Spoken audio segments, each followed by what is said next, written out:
And this must be the kind of response we must have as people of God. Narinig natin yung good news that Jesus Christ is Lord, Jesus Christ is salvation, Jesus Christ is our deliverer. So what? Ano yung ating hakbang?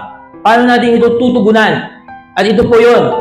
Base sa mga naging hakbangin ng mga pastol, ito yung dapat nating maging hakbangin din at pagtugon sa mabuting balita na ating narinig mula sa Panginoon. So the first thing, our response must be always to seek the good news. Sabi ng mga pastol sa kanilang sarili, let's go to Bethlehem and see this thing that has happened. So maliwanag po na kapag ikaw ay nakarinig ng good news o yung mabuting balita ng kaligtasan, ang magiging epekto nito sa iyo ay magbibigay siya ng hudyat na ikaw ay humayo. Ikaw ay may gagawin. You must take action. Ang good news ay hindi ma-enjoy kapag ito ay hindi rin hinanap at pinuntahan kung saan naroon ang source ng good news. And it's the same thing with God. We have heard that Jesus Christ is Lord, Jesus Christ is our Savior, Jesus Christ is our deliverer, but we cannot enjoy all of these things that come with Jesus Christ unless we go and seek Him, follow Him, and obey Him in our lives. Magiging walang kwenta ang good news, mananatili lang siyang good news kung hindi mo pupuntahan at susundin at itatalima ang salita ng Panginoon.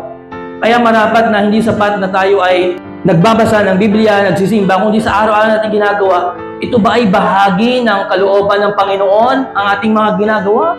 Hindi lang siya pang Sunday. But it is our everyday experience, it must be in our daily experience that we seek the good news. But another thing that we must do, there is this sense of urgency. We must be urgent. Sabi po sa verse 16, sila ay nagmadali. Hindi lamang na sila ay umalis, sila ay nagmadali. So, there is this sense of urgency sa paglilingkod sa Panginoon. Dapat walang manya na habit. Diba, usually, saka na. Uy, kailan ka pa magpapagamit kay Lord? Kailan ka pa magsaserve sa Kanya? Hindi ka lang basta nakaupo dyan tuwing Sunday at uuwi na parang wala lang.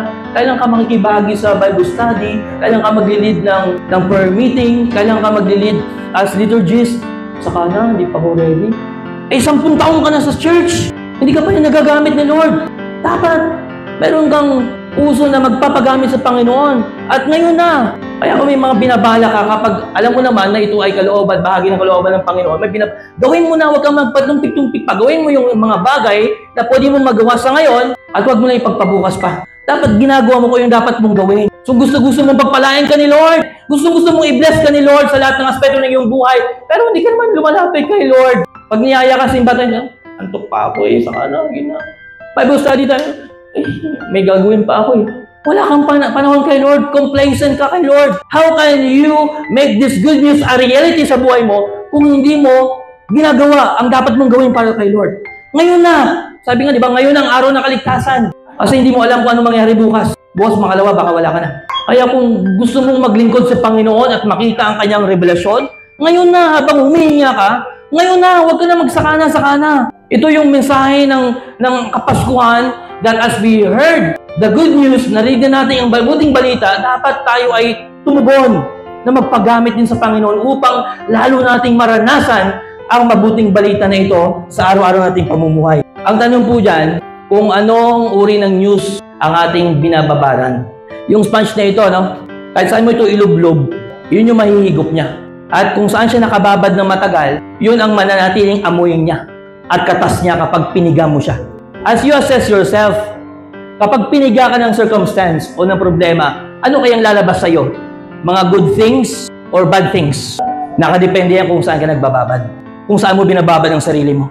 If you are soaking yourself in the Word of God, kapag inipit ka, piniga ka ng problema at sitwasyon, ang lalabas sa'yo, yung goodness of God. Pero kapag nakababad ka sa chismis, sa showbiz, sa lahat ng mga sino nag-iwalay, sino yung may scandal, pag naipit ka ng sitwasyon, gulong-gulo din ang buhay mo. So that's why, when it comes to life, let us always seek. Hanapin natin lagi yung good news.